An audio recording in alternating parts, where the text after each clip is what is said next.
The Nightingale Conant Corporation is pleased to present The Creative Manager, an effective manager seminar with Brian Tracy.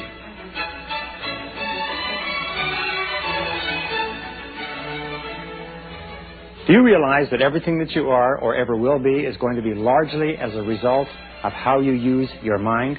And that if you improve the quality of your thinking by becoming more creative and more innovative, you can make more progress in 1 year than many people make in 5 years or 10 years? About 10 years ago, I became interested in the subject of creativity and innovation. And since then, I've read dozens of books. I've put together 1- and 2-day seminars. I've trained executives in some of the biggest corporations in America on creativity and innovation. In the next 55 to 60 minutes, what I'm going to do is give you 21 key ideas or concepts that you can use to think far better and far sharper, that you can use to remove obstacles and roadblocks, to achieve creative breakthroughs, and to get far more satisfaction, performance, productivity, and profit out of yourself and out of your business. Remember this, though, creativity is a skill. It's like typing with a typewriter or riding a bicycle. You can learn the skill if you learn the systematic methods of creativity that we're going to talk about here. It's very much like a combination lock. If you don't know the combination to a lock, somebody could give you the lock and you could fool around with it for hour after hour after hour and achieve nothing. But if somebody gives you the combination, then you can spin it back, forward, and back again, and the lock falls open. Creative thinking methods are very similar to that. That if you use creative thinking methods on a regular basis, what you do is you develop a whole series of combinations that enable you to open the lock that blocks your progress, that keeps obstacles in place, that stops you from achieving your maximum potential as an individual, as a manager, and as a business owner. So let's go to the board and let's talk a little bit about creativity. And let's start off talking in the very simplest terms. The first of the 21 ideas, which I think is a critical starting point, number one is, what is creativity? Well, in my estimation, creativity is not painting the Sistine Chapel or great works of art or music. Creativity is simply improvement. Everything that you do that expands or improves the way things are done is a creative act. Let me say this at the beginning, too. The more you look for ways to improve activities on a day-to-day basis, the more creative you become. Your creativity is a latent force that lies, if you like, deep down within the recesses of your intelligence, and you can become more creative as you place more demands on your creative capability. Every single person has what is called a line of sight. In every organization, the line of sight is what you see when you look up. It's the job you do and what is going on around you. And everybody can find ways to improve what is going on in their line of sight. Let me just say this, that success in business life is directly proportionate to the quantity of new ideas that you come up with on a day-to-day, week-to-week basis. A person who comes up with a continuous stream of good ideas, or even a continuous stream of average ideas, is a person who is destined to great success in business. People who come up with no ideas or very few ideas are usually stuck where they are. So look in your line of sight. What do you see around you that may lead to improvements? In 1975, Mazda Corporation of Japan had been decimated as a result of trying to introduce the rotary engine. Their profits were down to $5 million in that year, and they introduced a suggestion program where they encouraged people in the company to give suggestions on how they could do things better, faster, cheaper, easier, newer, and so on. And the first year they got 200,000 suggestions, and they implemented 60% of the suggestions. A total of 120,000 suggestions were implemented, and they found a very interesting thing. Although they had a reward system for good suggestions, the major reward that people reported to them was seeing their suggestion implemented in their line of sight. The satisfaction they got from coming up with an idea and seeing it applied was the big payoff. In 1980, only 5 years later, Mazda Corporation had made an astonishing turnaround. Their profits were up to $95 million. The number of suggestions was running at 2 million suggestions per year, and they were still maintaining a level of implementation of 60%. Profits had increased 1,800%, and the officials of Mazda Corporation said that the primary reason for it was the suggestion system, where they encouraged everybody to be innovative and be continually looking for ways to do things better. Now, as opposed to that 60% implementation, when we test the level of implementation of suggestions in American or Canadian corporations, we find that the level is about 10%. Now, if it's 10%, what does that mean? It means for every 10 suggestions that a person gives to the average corporation, 9 of them are rejected. what does this do to a person if they have 90% of their suggestions rejected on an average basis? Do you know what it does? They say, what the heck, forget it, it's not worth it. What's even worse than that is many companies encourage suggestions and then they ignore them if the suggestions are inconvenient. Now, all the work that's being done in excellence today, all the work that's being done in the best corporations shows that there's a direct relationship between ideas and profitability. Between ideas and profitability. It's because of the dynamic nature of our society, because of the competitiveness, because of the rapid obsolescence of products and services, that the more and better and faster ideas that you can generate within your organization, the more likely it is that you're going to survive and thrive in the years ahead. And an organization that does not continually come up with new ideas is an organization that is doomed. So, when we talk about organizations, we know that organizations are simply people. Organizations are simply you and the people around you. And this brings us back to what you might call the psychology of creativity. What are the factors that determine your creativity? Well, there are several factors. And again, we've studied the corporations that have high levels of innovation. And we find that looking at the individual to start with, there are three keys. One is your past experiences. Your past experiences have an awful lot to do with how creative you are. If you've been in environments in the past where ideas have been encouraged, going back to early childhood, then you'll probably have sort of a positive attitude toward coming up with new ideas. If you've been in a negative environment, you'll have a negative attitude. And the second is your current situation. Is what is the environment around you today? Is there a lot of encouragement for new ideas? Do people laugh and get involved, or are they ridiculed or criticized? And the third part is your self-concept. Let us call it your self-image. Do you consider yourself to be a creative person? Do you think about yourself as a creative person? Because you know, in 95% of cases, based on the most exhaustive study, 95% of people have the potential to perform at highly creative levels. In fact, the work done by Howard Gardner at Harvard University suggests that everybody is a genius in at least some area. So the key to becoming creative, the key to unlocking your innate creativity is to begin to think of yourself as a highly creative person. And here's the starting point. Repeat this statement over and over again. I am a genius. In our lengthier 2-day courses on professional and personal development, we train people to use affirmations and visualizations to repeat over and over again. I'm a genius. I'm a genius. I'm a genius.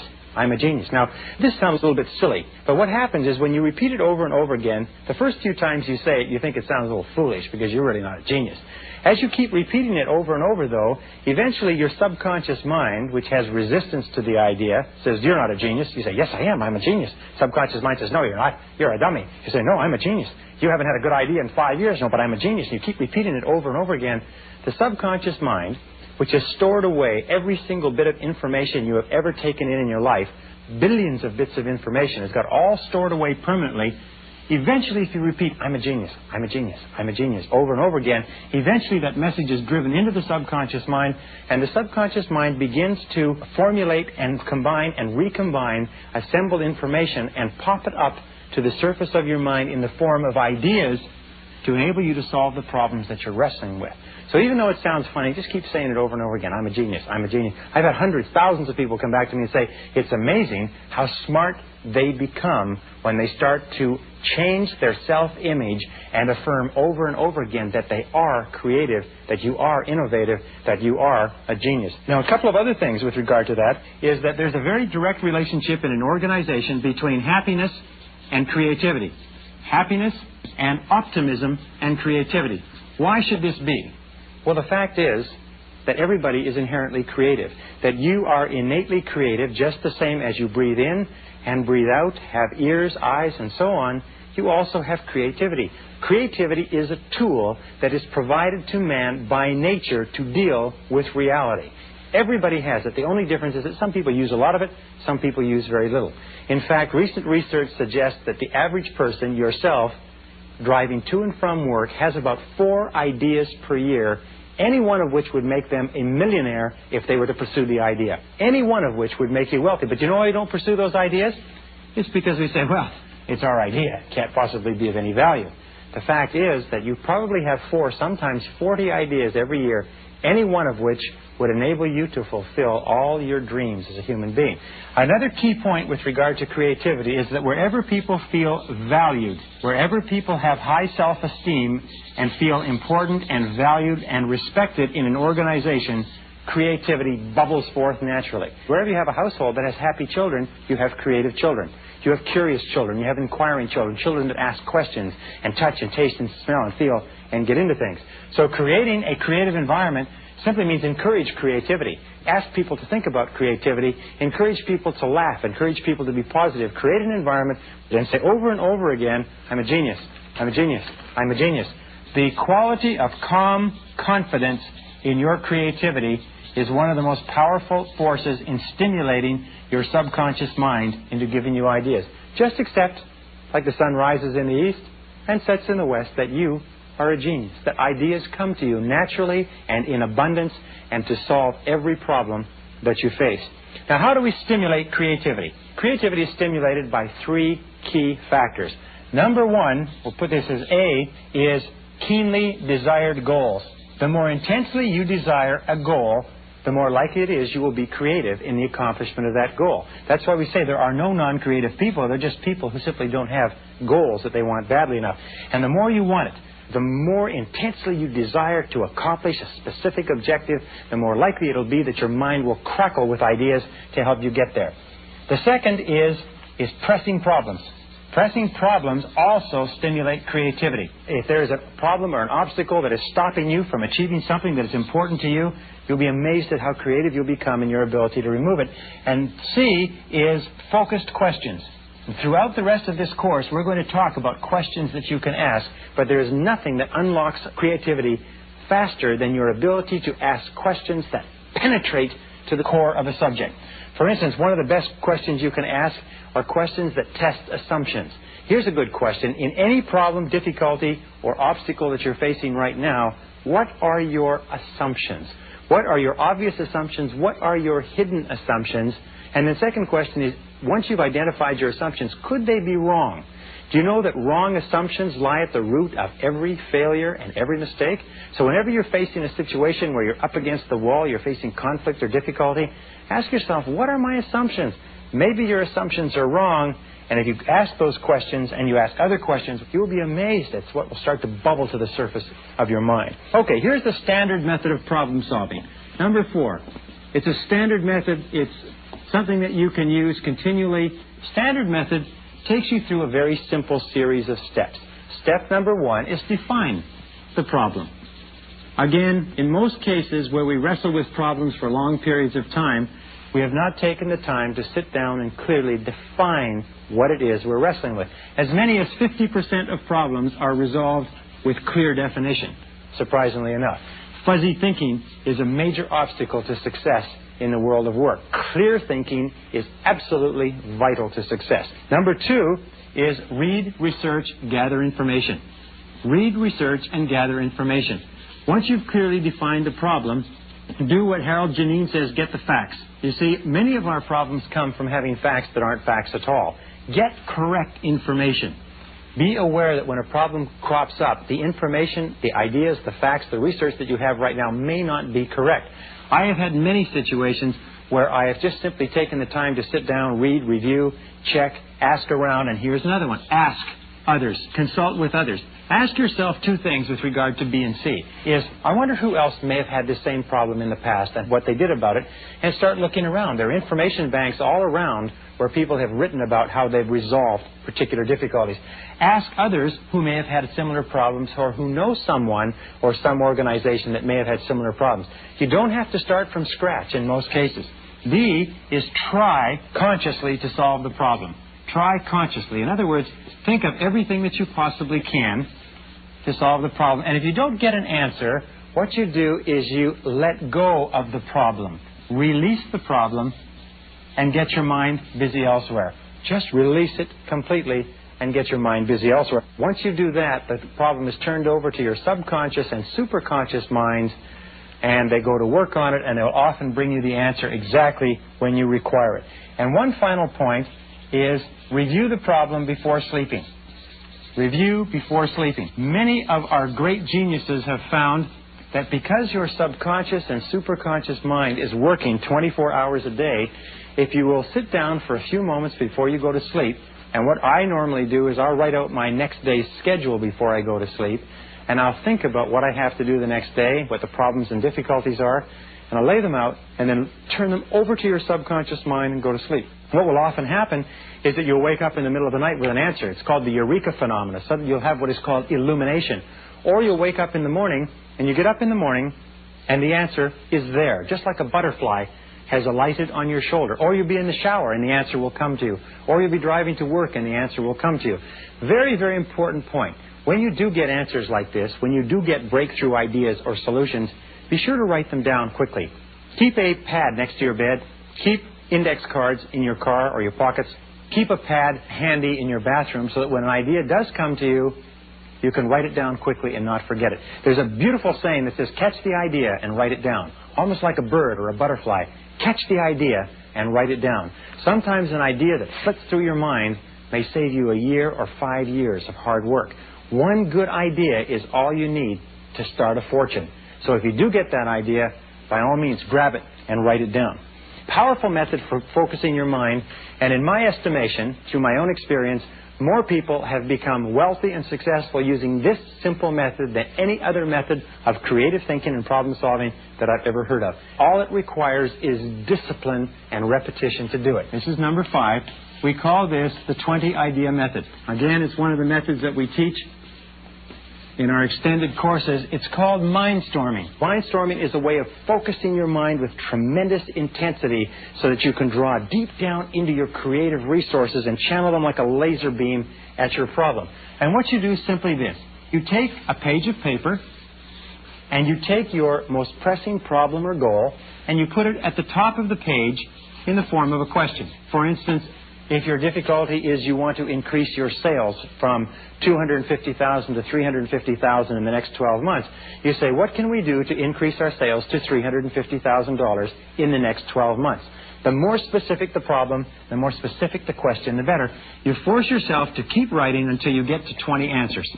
It's a very, very simple technique which you can apply by yourself, or you can apply it with a group with flip charts or whiteboards. But you keep asking this question over and over again until you have 20 answers.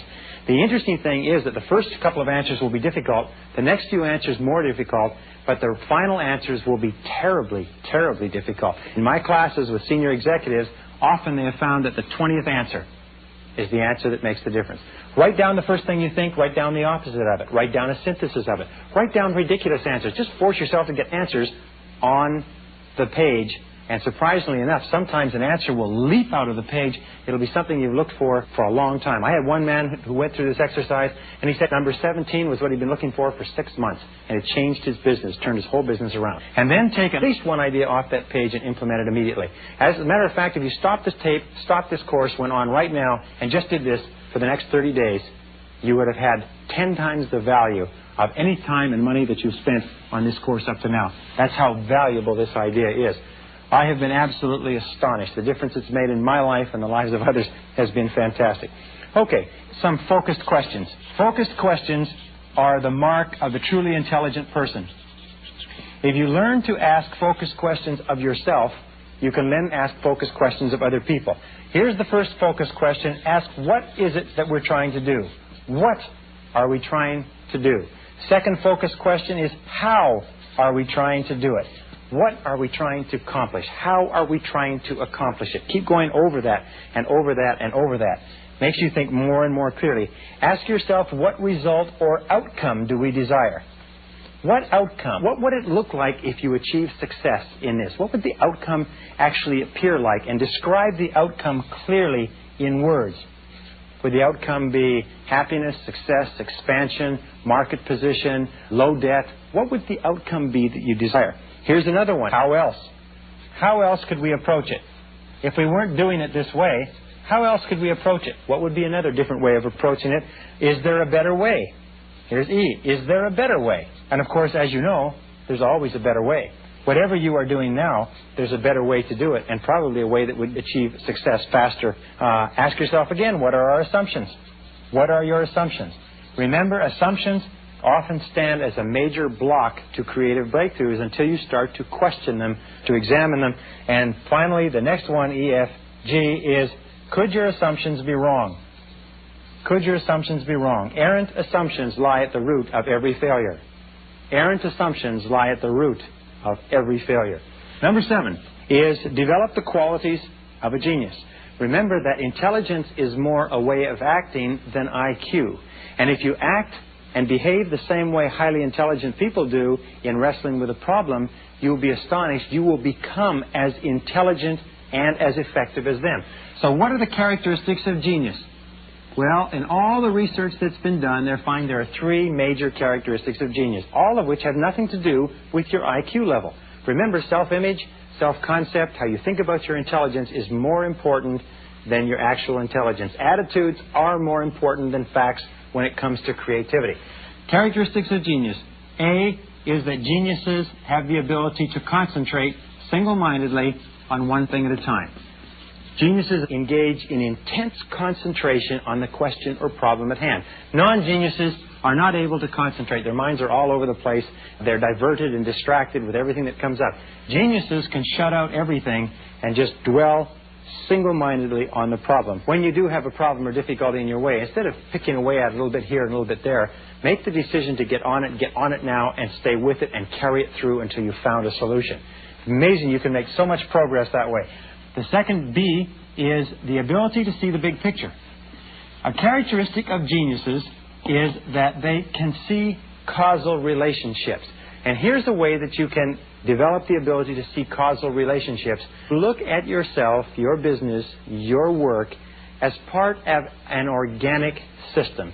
An organic system means that it touches and is affected by and affects customers, suppliers, bankers, people, international trade, different companies, different competitors, and so on. Look at the big picture and look at how things that are going on in your company may be being caused by other things. Instead of looking upon the event as a discrete thing, look at all the things that might have led up to the event. Look at all the things that may lead away from the event. And think of your situation as part of a bigger picture and look at all the different interrelationships. Another point that I have here is avoid attachment. One of the things that puts the brakes on creative thinking is that we come up with an idea and we become attached to it. We marry the idea and then we invest our ego in selling the idea to someone else. Try to stay detached from the idea. Try as many different ideas as possible. Keep an open mind. Stay flexible. Look at even an idea that looks fantastic. Avoid the tendency to embrace the idea until you've looked at all possibilities. And C is the ability to use a systematic method of problem solving. Like, what's the first thing they teach you when you go to school? Well, one of the first things they teach you is mathematics. And they teach you 2 plus 2 is 4. 3 plus 3 is 6. 10 plus 1 is 11. 12 plus 23, carry the 2, and so on. They teach you systematic, logical methods to solve problems in mathematics. And we find that all geniuses approach problems systematically. All non-geniuses or people of average intelligence approach their problems in a helter-skelter, pell-mell sort of way. And we'll give you a couple of systematic methods you can use. Look at the big picture, keep an open mind. The 8th method that I have here are some mind-stimulating exercises. Now, one of the things that you can do is you can stop the tape as I ask you these questions and give yourself maybe 30 or 60 seconds to answer each of the questions, or you can make a note of the questions and come back later. Here are the questions to stimulate your mind. Question A, what are your 3 most important goals in life right now? What are your 3 most important goals in life right now? Remember, this is really key to stimulating creativity, knowing what your 3 most important goals are. B, another question, which is very simple, is what are your 3 most pressing problems? What are your 3 most pressing problems? What are the things that are causing you the greatest amount of anxiety, stress, or irritation right now? Once you've identified them, C, then you can start to use your creative thinking to find solutions. C is describe your ideal situation in 1, 2, 3, 4, 5 years. What's your ideal job? Ideal income? Ideal position? Where would you like to be in 3 to 5 years? What would it look like? Where would you like to live? What would you like to be doing? Who would you like to be working with? What kind of a life situation would you desire? And D, ask yourself, if you had no limitations at all, if you could do anything, be anything, accomplish anything, what one great thing would it be? What one great thing would you dare to dream if you knew you could not fail? What one great thing would you dare to dream if you knew you could not fail? What one great thing? Imagine if you're absolutely guaranteed of success in any one thing in the whole world. What would it be? Well, you will find that if you can identify it, you can use some of the methods that we'll talk about as we go on to achieve it. Now this brings us to number 9. And number 9 is a simple mental tool that you can use that says, here is you and here is your goal. There's a path that leads you to your goal, and you're on the path to your goal at any given time. Between you and your goal, there are many obstacles, some which you know, some which you can't see, but it also says that in almost every single path to any goal, there is a major obstacle blocking the way. It is the number 1 obstacle, and we call this your rock. This is the number 1 obstacle. This is the obstacle that you must remove or get around or get over or get past or get through in order to achieve your most important goal. And the question is, what is your rock? You see, it is the identification of your major obstacle and the focusing of all of your mental energies on blasting that obstacle out of the way that will help you make more progress towards your major goal than if you removed all of the other obstacles put together. The biggest mistake that human beings engage in is they do what is fun and easy rather than what is right and necessary and difficult. They play around with all the little obstacles and the day-to-day problems, and they ignore this massive rock that sits there that is the primary obstacle to stop you from getting to where you're going. This is often called the limiting factor. You have to ask yourself in your work, in your business, what is the limiting factor? What is the one thing that stands in my way? It may be education. It may be knowledge. It may be capital. It may be expenses. It may be something else. But what is your limiting factor? What is the one thing that stands in the way of you achieving the successes that you desire? And once you've identified it, then swarm all over it. Concentrate all of your attention on getting rid of the big one, and do that to the exclusion of everything else.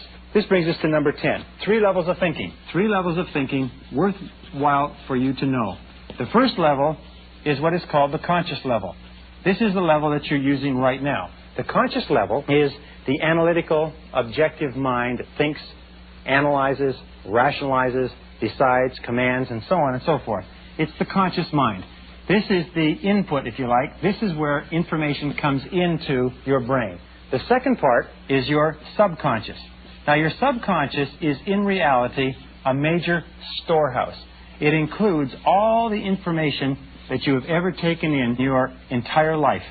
It's like a great memory bank or data bank that you can access with the right stimulation. And then we have the third mind, and the third mind is the most important of all for creativity. It's the superconscious. Now, there's all kinds of books that are being written today that talk about the superconscious mind. This is the seat of intuition. It's also the seat of creativity and imagination and motivation and excitement and enthusiasm. And it is the superconscious mind that brings you breakthrough ideas.